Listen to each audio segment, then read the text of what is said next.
ನಾನು government of India ಕೊಡೋದು ಅದರಲ್ಲಿ ಏನಾದರೂ ಏರ್ಪೇರಿದ್ರೆ ವಿಚಾರ ಮಾಡ್ತೀವಿ. ಸರ್, ಈಗ ಪದೇ ಪದೇ ಸಿಎಂ ಬದಲಾವಣೆ ಕೂತು ಕೇಳ್ತಾ ಇದೆ. ಹೈಕಮಾಂಡ್ ಎಚ್ಚರಿಕೆ ಕೊಟ್ಟರು ಸಹಿತ ಪದೇ ಪದೇ ಸಿಎಂ ಬದಲಾವಣೆ ಆಗ್ತಾರೆ ಅಂತ ಅದು ನಿಜಾನ ಸರ್?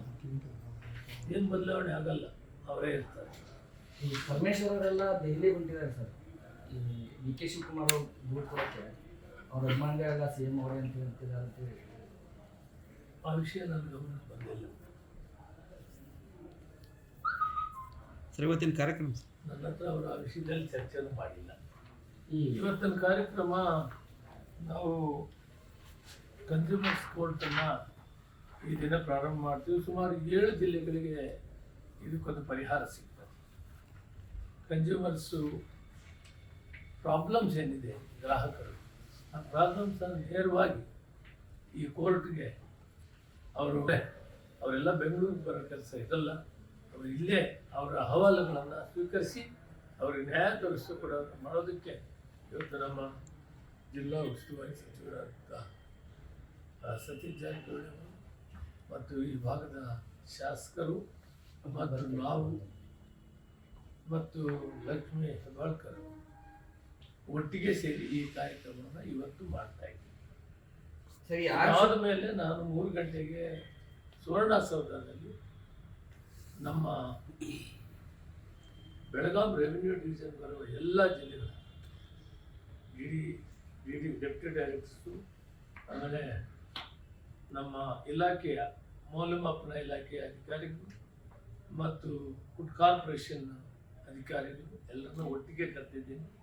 ಇಲ್ಲಿನ ಕಷ್ಟಗಳೇ ಹಿಂದೆ ಎಲ್ಲ ಪರಿಶೀಲನೆ ಮಾಡಿ ಅದನ್ನು ಬಗೆಹರಿಸೋದಕ್ಕೆ ಪ್ರಯತ್ನ ಮಾಡ್ತೀನಿ. 5 ಗಂಟೆ ಅಷ್ಟೊತ್ತಿಗೆ ಮಾಧ್ಯಮ ಮಿತ್ರರನ್ನು ಕೂಡ ಕರೆದಿದ್ದೀನಿ.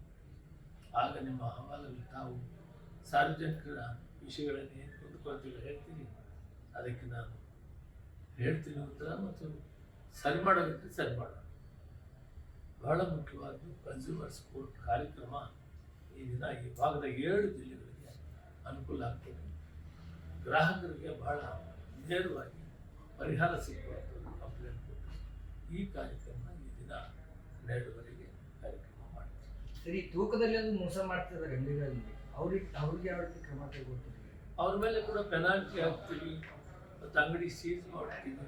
ಅದಕ್ಕೆ ಭಾಳಷ್ಟು ಮುತುವರ್ಜಿಯಿಂದ ಈಗ ಆಕ್ಷನ್ ತಗೊಳ್ಳೋದ್ರಲ್ಲಿ ಹಿಂದಕ್ಕೆ ಹೋಗಿಲ್ಲ. ಯಾರೇ ಆಗಲಿ ತೂಕದಲ್ಲಿ ಏನಾದರೂ ಗ್ರಾಹಕರು ತೊಂದರೆ ಮಾಡಿದರೆ ಅವ್ರ ಮೇಲೆ ಕ್ರಮ ತಗೊಳ್ತೀವಿ. ಕ್ರಮ ತಗೊಂಡು ಪೆನಾಲ್ಟಿನೂ ಕೂಡ ಹಾಕ್ತೀವಿ. ಇವೆಲ್ಲವನ್ನೂ ಕೂಡ ಇವತ್ತು ವಿಚಾರ ಮಾಡ್ತೀವಿ. ಯಾವುದೇ ವಿಷಯದಲ್ಲಿ ಕೂಡ ನಾವು ಸರ್ಕಾರ ಕಾಂಪ್ರಮೈಸ್ ಇಲ್ಲ, ಕಠಿಣವಾದ ಕ್ರಮ ತಗೊಳ್ತೀವಿ. ಸಾರ್ವಜನಿಕರ ಹಿತದೃಷ್ಟಿಯಿಂದ ಮೌಲ್ಯಮಾಪನ ಇಲಾಖೆ ತೂಕ ಅಳತೆ ವಿಷಯದಲ್ಲಿ ಯಾವುದೇ ವಿಷಯಕ್ಕೂ ಕೂಡ ನಾವು ಹಿಂಜರಿಯೋದಿಲ್ಲ. ಸಾರ್ವಜನಿಕರ ಹಿತದೃಷ್ಟಿಯಿಂದ ಆ ಕೆಲಸ ಸೂಪರ್ವೈಸ್ ಮಾಡ್ತಾ ಇರ್ತಾರೆ, ಅಂಥದ್ದು ಲೋಪದರ್ಶ ಇದ್ದರೆ ಅದನ್ನು ಕಠಿಣ ಕ್ರಮ ತಗೊಳ್ತೀವಿ. ಈ ಕಬ್ಬು ಕಾರ್ಖಾನೆಯವರು ಎಲ್ಲ ಕಬ್ಬಿನ ತೂಕ ಇದನ್ನು ಮಾಡ್ತಿದ್ದಾರೆ, ಮೋಸ ಮಾಡ್ತಿದ್ದಾರೆ. ಲಾಸ್ಟ್ ಟೈಮ್ ಕೂಡ ಇದ್ರ ಬಗ್ಗೆ ಕಂಪ್ಲೇಂಟ್ಸ್ ಬಂದಿತ್ತು. ನಮ್ಮ ಲಕ್ಷ್ಮಣ್ ಸವದಿ ಅವರು ಕೂಡ ಮಾಜಿ ವ್ಯಕ್ತಿ ಚೀಫ್ ಮಿನಿಸ್ಟರ್ ಆಗಿದ್ದರು ಮತ್ತು ಈಗ ಶಾಸಕರಿದ್ದಾರೆ. ನಿನ್ನೆ ಕೂಡ ಬಂದಿದ್ದಾರೆ.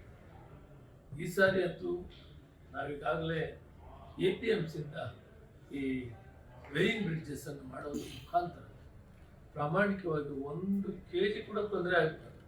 ಆ ಕಡೆ ಕಬ್ಬು ಕಟಾವು ಮಾಡೋ ರೈತ ಕಾರ್ಮಿಕರಿಗೆ ಅಥವಾ ಕಬ್ಬು ಬೆಳೆದಿರೋರಿಗೆ ಯಾವುದೇ ಥರವಾದ ತೂಕದಲ್ಲಿ ವ್ಯತ್ಯಾಸ ಆಗ್ತದೆ ಅಂತ ವಿಶೇಷವಾಗಿ ಮಾನ್ಯ ಮುಖ್ಯಮಂತ್ರಿ ಸಿದ್ದರಾಮಯ್ಯನವರು ಇದಕ್ಕೆ ಹಣವನ್ನು ಕೂಡ ಒದಗಿಸಿದ್ದಾರೆ.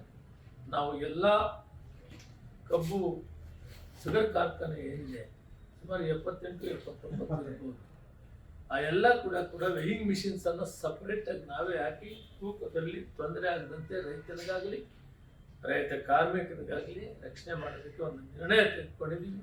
ಅದರಂತೆ ನಾವು ಆ ಕೆಲಸವನ್ನು ಸ್ಟಾರ್ಟ್ ಮಾಡ್ತಾ ಇದ್ದೀವಿ. ಸರ್, ನವೆಂಬರ್ನಲ್ಲಿ CM ಬದಲಾವಣೆ ಆಗ್ತಾ ಇದೆ, ಚರ್ಚೆ ಆಗ್ತಾ ಇದೆ ಸರ್, ಇದು ನಿಜಾನಾ ಸರ್? ಇದು ಮಾಧ್ಯಮದವ್ರು ನೀವೇ ಜಾಸ್ತಿ ಹೇಳ್ತಾ ಇದ್ದೀರಿ. ನನ್ನ ಪ್ರಕಾರ ನಾನು ಹೇಳ್ತಾ ಇದ್ದೀನಿ, ಇದಕ್ಕೊಂದು ಹೈಕಮಾಂಡ್ ಇದೆ. ಮಾನ್ಯ ಮುಖ್ಯಮಂತ್ರಿಗಳು ಈಗ ಸರ್ಕಾರ ಚೆನ್ನಾಗಿ ನಡೆಸ್ತಾ ಇದ್ದಾರೆ. ಅವ್ರನ್ನ ಬದಲಾವಣೆ ಪ್ರಶ್ನೆನೇ ಇಲ್ಲ. ಅದನ್ನು ಸುಮ್ಮನೆ ನಾವು ವಿನಾಕಾರಣವಾಗಿ ಬದಲಾವಣೆ ಅಂತ ಮಾತಾಡೋದು ಕೆಲಸ ಒಳ್ಳೆ ಕಾರ್ಯಕ್ರಮ ಕೊಟ್ಟಿದ್ದೀವಿ, ಗ್ಯಾರಂಟಿ ಕಾರ್ಯಕ್ರಮ. ಈಗ ನಾಳೆ ಒಳ್ಳೆ ಬಡ್ಜೆಟ್ ಕೂಡ ಕೊಡ್ತಾರೆ. ಆ ಸಾರ್ವಜನಿಕರ ಹಿತದೃಷ್ಟಿಯಿಂದ ಕೆಲಸ ಒಳ್ಳೇದು ಮಾಡ್ತಾರೆ, ಬದಲಾವಣೆ ಪ್ರಶ್ನೆ ಇಲ್ಲ. ಅಲ್ಲ, ಕಾರ್ಯಕರ್ತರು ಮುಂದಿನ CM DK ಶಿವಕುಮಾರ್ ಅಂತ ಅಲ್ಲೆಲ್ಲಿ ಘೋಷಣೆ ಆಗ್ತಾ ಇದ್ದಾರೆ, ಕೆಲವೊಂದು ಕಡೆ ಸತೀಶ್ ಜಾರಕಿಹೊಳಿ ಅಂತ ಆಗ್ತಾ ಇದ್ದಾರೆ. ಅವರಿಗಾಗಲೇ ಪ್ರದೇಶ ಕಾಂಗ್ರೆಸ್ ಸಮಿತಿ ಅಧ್ಯಕ್ಷರಾಗಿ, ಡೆಪ್ಟಿ ಚೀಫ್ ಮಿನಿಸ್ಟರ್ ಆಗಿ ಕೆಲಸ ಮಾಡ್ತಾರೆ. ಗ್ಯಾರಂಟಿ ನ್ಯೂಸ್, ಸುದ್ದಿ ಖಚಿತ, ನ್ಯಾಯ ನಿಶ್ಚಿತ.